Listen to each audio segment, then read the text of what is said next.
Nandito nga ulit kami sa City Hall at habang andun nga sa loob ang asawa ko ay nandito naman kami ng mga bata sa labas at inaaliw-aliw ko nga itong batang maliit. Medyo naboboring kasi sa loob ang batang maliit kaya lumabas nga muna kami saglit para nga aliw-aliwin siya dito. Nakailang pauli-uli nga din kami sa pag-asikaso ng business permit pero sa wakas eto nga at makukuha na ng asawa ko at nasa releasing area na nga siya. Hindi rin talaga biro ang pagkakaroon ng negosyo lalo na at dadaan ka nga sa legal na process. Isang buwan na nga ulit hindi nakakapagtrabaho ang asawa ko dahil nga sa paglalakad nga nitong mga papel. Dahil sa totoo lang, napaka-busy talaga namin ng taon na ito. Naglakad pa nga kami ng bahay, tapos naglakad nga din kami ng BIR at sunod na nga itong mayor's permit. At makalipas nga ang ilang oras na pag-aantay, eto nga at nakuha na ng asawa ko ang plate at saka yung mayor's permit. Kaya dumiretso na nga kami dito sa palengke at bibili nga kami ng mga frame na paglalagyan namin. At dahil meron na nga kami business permit, siguro naman hindi na kami masisilip ng mga marites. Dahil nung una ay sa bahay nga lang nagagawa ang asawa ko at dahil hindi naman ganun kalaki ang kita ay hindi nga muna kami nagparehistro at hindi muna kami kumuha ng business permit lalo na at hindi naman kami sigurado na tatagal ang business namin. At meron ngang isang chismoso na nag-report doon sa kinauukulan kaya ayun nagkaroon nga kami ng penalty. Ang liit-liit na nga na kinikita nagkaroon pa ng penalty tapos ang laki-laki pa ng penalty. Pero okay lang yan, nakamove on na naman kami pero yung chismoso mukhang hindi pa nakaka-move on.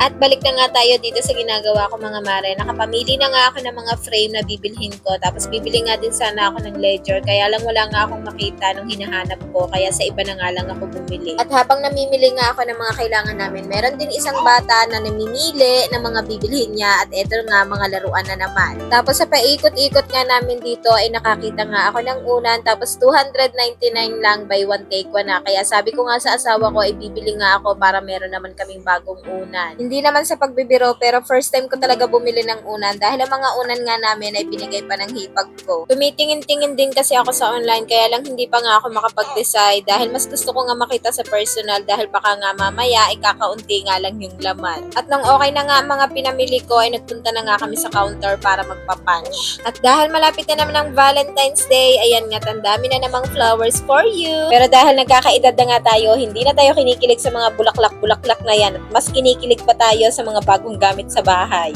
Gusto ko na nga din bumili ng bagong kaldero dahil yung kaldero nga namin ay napakatagal na tapos lumang-luma na nga din. At dahil wala pa nga tayong budget, eto nga't pa window-window shopping nga muna at patingin-tingin nga muna dito ng mga gamit sa bahay. At sa tuwing pumupunta talaga kami dito sa New Star, palagi talaga akong nagagawin dito sa station ng mga kaldero, kawali, kagaya na nga lang ito mga non-stick pan. At talaga namang may kakulitan na naman tong asawa ko at inaabutan nga ako ng flowers pero hindi naman binayadan sa counter. Sabi ko nga kaysa bilhan ako ng flowers ay bilhan na lang ako ng pagkain, mabubusog pa ako. Yun lang ulit for today's vlog!